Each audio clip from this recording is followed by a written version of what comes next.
Imagine starting your morning with a chilling notification: your hard-earned pension might be snatched away forever, just because a bureaucratic glitch tripped you up. Does this mean the state is playing games with its people's livelihoods? Let's dive into the seismic shifts shaking Ukraine from October 1, 2025, and uncover how these rules could shatter lives or spark unexpected relief. Retelling the dawn of potential heartache for retirees, where forgotten steps in identification threaten to erase benefits. But what if this oversight targets only those from war-torn territories? Feel the cold grip of uncertainty tightening as you scroll through your phone, the screen's glow illuminating worries etched on your face. Scent of stale coffee lingers in the air, mixing with the faint rustle of paperwork rustling in the wind. Starting on October 1, select pensioners and social aid recipients face this peril if they've skipped mandatory verification.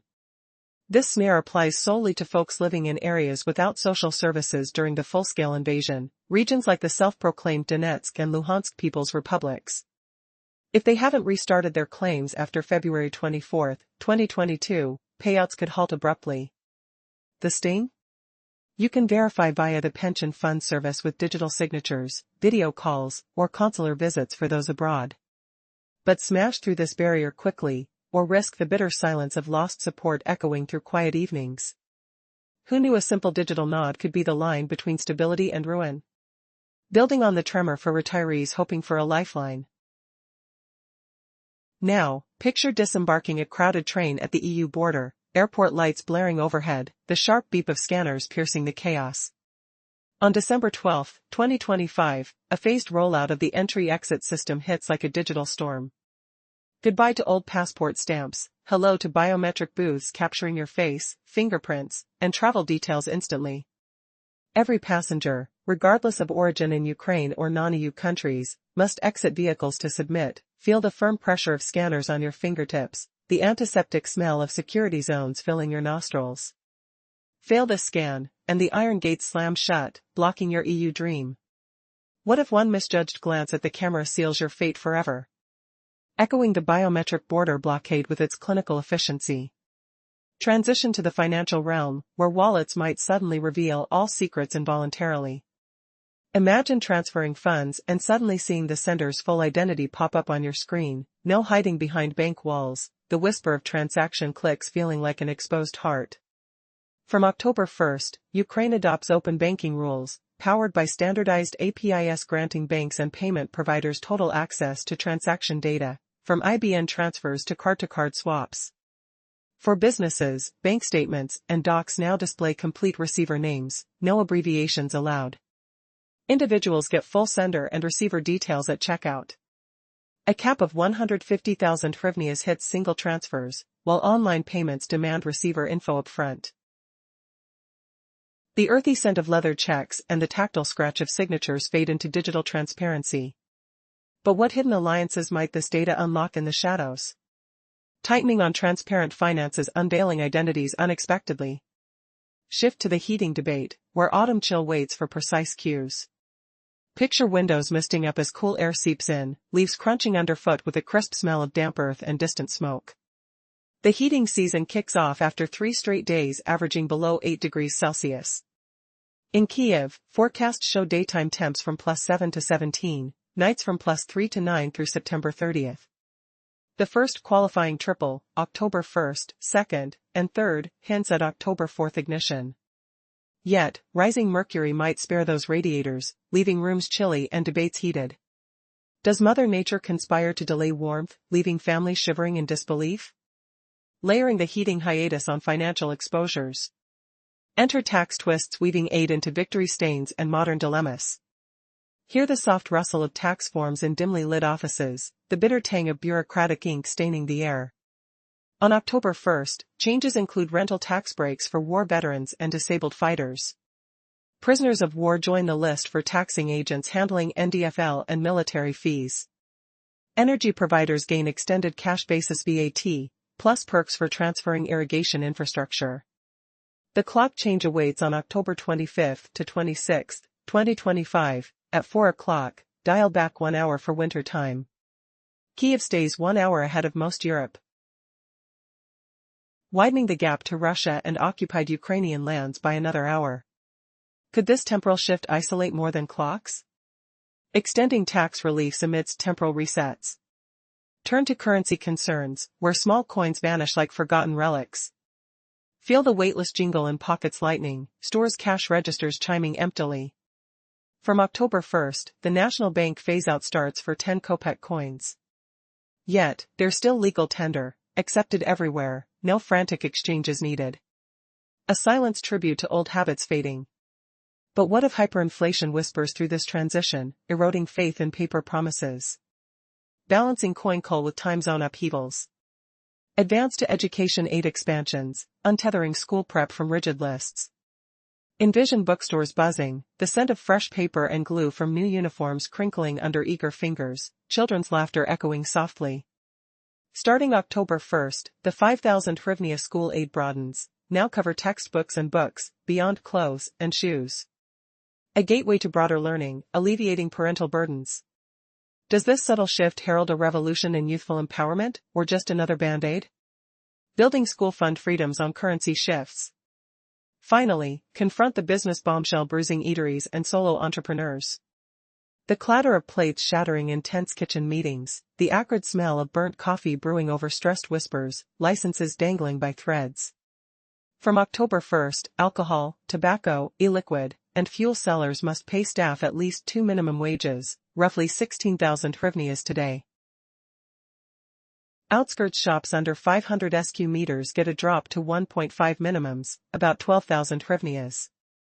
Prove it, or 3 months of substandard pay void your permit forever. Outrage ripples through Kyiv diners, fearing closures in droves. A hit on small dreams, reminding us how rules reshape rugged opportunists. Will this enforce fair play or crush the entrepreneurial spirit altogether? Just when you thought you understood the money system in Ukraine, everything is about to change. New regulations are entering the scene, leaving citizens and business owners alike on edge. Are you ready for what's coming? With the new open banking initiative debuting on October 1st in 2025, financial transactions in Ukraine will undergo a drastic transformation. From now on, every bank transaction will reveal the complete legal names of recipients, leaving no room for abbreviations. This means that regardless of which bank they use, all senders and receivers will be fully identified. No more hidden identities. A limit of 150,000 hryvnias will cap individual transactions, ensuring monetary accountability. But that's not all. Companies processing online payments must provide users with comprehensive details about the recipient before any transaction can be confirmed. As the bittersweet air of autumn sweeps across Kyiv, the heating season hangs in the balance, dictated by the whims of the weather. If the average temperature dips below 8 degrees Celsius for 3 consecutive days, warmth will be restored to homes. According to forecasts, chilly days from October 1st to 9th will see temperatures ranging from a mere 7 to 17 degrees during the day, and even cooler nights hovering between 3 and 9 degrees. It's predicted that, barring sudden warmth, heating in the capital may begin on the 4th of October. But beware, if temperatures rise post-initial days, those radiators might just stay off. In addition, tax laws will evolve. A new housing rent tax discount will benefit those in combat zones and war veterans. Strikingly, prisoners of war have now been added to the list of individuals for whom taxes are deducted. Meanwhile, energy suppliers will be granted extended cash method privileges, while incentives for transferring infrastructure objects related to drainage systems are introduced. As we prepare for the switch to wintertime on the night of October 25th into 26th, reality takes another puzzling turn. At 4 a.m., clocks will fall back 1 hour, placing Kyiv 1 hour ahead of most European countries. Notably, this will create a further time gap between Ukraine and Russia, reducing the difference in occupied territories by an hour. Can citizens adapt to this rapidly changing landscape of society and finances, or will these new rules topple the very structure of their daily lives? What might you do when faced with these monumental changes? Only time will tell as the clock ticks down. As the clock ticks down to October 1st, 2025, Ukraine stands on the brink of significant changes. With these updates, businesses will face new challenges that could reshape the landscape of commerce and social support. Let's dive into the heart of these impending transformations. Starting this October, coins worth 10 kopecks will begin to be phased out of circulation. Despite this removal, these small denominations will still hold legal tender status, allowing transactions to continue unimpeded at shops and banks. No man or woman needs to rush to exchange or relinquish these coins, at least for now. The government will also alter the state educational grant known as the schoolchild voucher, previously fixed at 5,000 hryvnias, which was solely for purchasing clothing and shoes. In a surprising twist, the range of permitted purchases has been expanded. Parents can now invest in educational materials and books, opening new doors for academic growth and ensuring that students are equipped for the challenges ahead. But as consumers experience more empowerment, businesses, particularly those in the alcohol trade, encompassing restaurants, tobacco shops, and fuel vendors, will be grappling with stricter regulations. From now on, to maintain their licenses, these enterprises must provide their employees with at least 2 minimum wages, translating to around 16,000 hryvnias. In rare cases, businesses located more than 50 kilometers from regional centers and with floor areas under 500 square meters can reduce this minimum to about 12,000 hryvnias. What does this mean for small business owners? They will now need to show proof of their ability to pay this mandated salary level consistently. If inspections reveal that their staff wages or their own earnings have dipped below this threshold for 3 consecutive months, their trade licenses will be revoked. Such regulations have sparked major outcry among businessmen who now face heightened operational costs. Restaurant owners in Kiev are already sounding the alarm, claiming that a significant number of establishments may be forced to shut their doors as compliance becomes increasingly burdensome. The shocking question remains, how will this rapidly evolving economic landscape impact the average citizen striving for stability amidst uncertainty? As tensions simmer, the repercussions of these changes are poised to unfold. Will Ukraine adapt and thrive, or will these new laws spark further chaos? The clock is ticking, and the fate of many hangs in the balance.